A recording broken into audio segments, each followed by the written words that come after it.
without a serial number, aka a ghost gun. As ghost guns have become more common across the country, local law enforcement has been seeing them pop up in even routine investigations. In 2023, Rochester police picked up at least 6 ghost guns made from 3D printers during search warrants. I know we've had cases that These our ghost guns are part of the Fast and discovered in Furious search weapon warrants. scandal out of There's been Arizona. A case or two in traffic stops that we And have had. it's That discovery in 100% illegal. 2022 sparked a series of court cases, leaving us with the Minnesota Supreme Court's most recent decision that state law isn't clear enough on whether these guns are legal to have. Basically, Minnesota law says you can't own a firearm without a serial number. However, according to the court's majority decision, that law relies on a federal definition of what guns have to have serial numbers, which they say doesn't include ghost guns. But one other thing gums that up. Under federal law, the Supreme Court, as recently as earlier this year, I think confirmed that the ATF, according to the Gun Control Act of 1968, has the authority to regulate firearms, which a ghost gun meets that definition. And regulate they did, requiring complete ghost gun kits purchasable online to have serial numbers. So with conflict between what can be charged at the state level and what can be charged at the federal level, where does that leave local law enforcement? If we have a case like that, we may not look at it as a local charge. We may just go right to the feds and say, hey, would you take this case on and do it that way? And Now, the whole thing is kind of a confusing mess, to be honest, but the state Supreme Court did offer up a solution. In the closing of their argument, the court's majority left it up to the state legislature to clear up the disparity and hopefully get things back on track. Live in the newsroom, Chandler Jackson, ABC 6 News. All right, thank you, Chandler. A great report tonight. Now, because of this new decision by the Minnesota Supreme Court, DFL Senator Ron Latz has already announced his plans to introduce legislation in 2026 to require that ghost guns do have serial numbers. Yeah, you can almost see this coming. In a statement, Senator Latz said no one could have foreseen a world where you could print the parts to make a gun at home, but that's the world that we live in today, and this decision makes it clear that our state gun laws need to reflect this new reality and the increasing prevalence of ghost guns.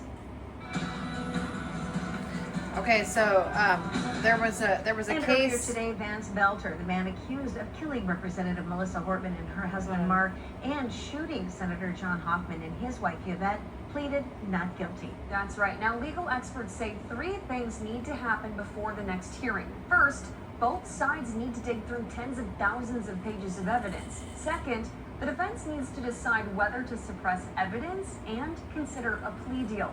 Third, the Department of Justice needs to decide if the death penalty is on the table. I think this is a historic case in Minnesota, and it's going to be particularly interesting because, as your viewers know, we don't have the death penalty in the Minnesota state system. And so the consequences for Mr. Bolter on the federal side are literally life and death. Now, no trial date has been set, but legal experts say it could start in late 2026 or this early guy's 2027. this guy's wife Closer was home now, worked a for late Tim Yale Walls, gym teacher and he trusted got with the safety of vehicle, children the is now unmarked behind vehicle bars from the and state facing a police. serious charge after a sting operation. Okay, so On now we got August this 2nd, a and Winnebago now we got deputy these charges. posing as a 15-year-old Okay. girl messaged this guy, 36-year-old Skylar Ahrens, on Reddit. Okay, now we got. So this just came out on the news today in Minnesota. Okay, so there was a case here in Mankato, Minnesota, where there was a shooting that involved a gun that had no serial number. Okay, my understanding is that a lot of the guns out of that Fast and Furious weapons scandal in Arizona were ones that had no serial numbers. So that, to me, that says that somehow those weapons from Arizona ended up here, and that I know that the Arizona police in Arizona knew about this weapon scandal, and I know the Arizona Guard, of course, knew about the weapon scandal, and so it makes me think that all the police in Minnesota knew about the weapon scandal, and in Arizona, makes me think that they all knew about it. These weapons killed thousands of innocent people, not only in the United States, but in Mexico and other countries. And this was a huge weapon scandal called Fast and Furious out of Arizona. Okay, and now they're trying to say, okay, there's something called ghost weapons. No, this was from a case called Fast and Furious weapons scandal out of Arizona, and there were unmarked serial numbers. There were unmarked guns that somehow walked out of Arizona, and so this is what it's about, and it all stems back to Arizona.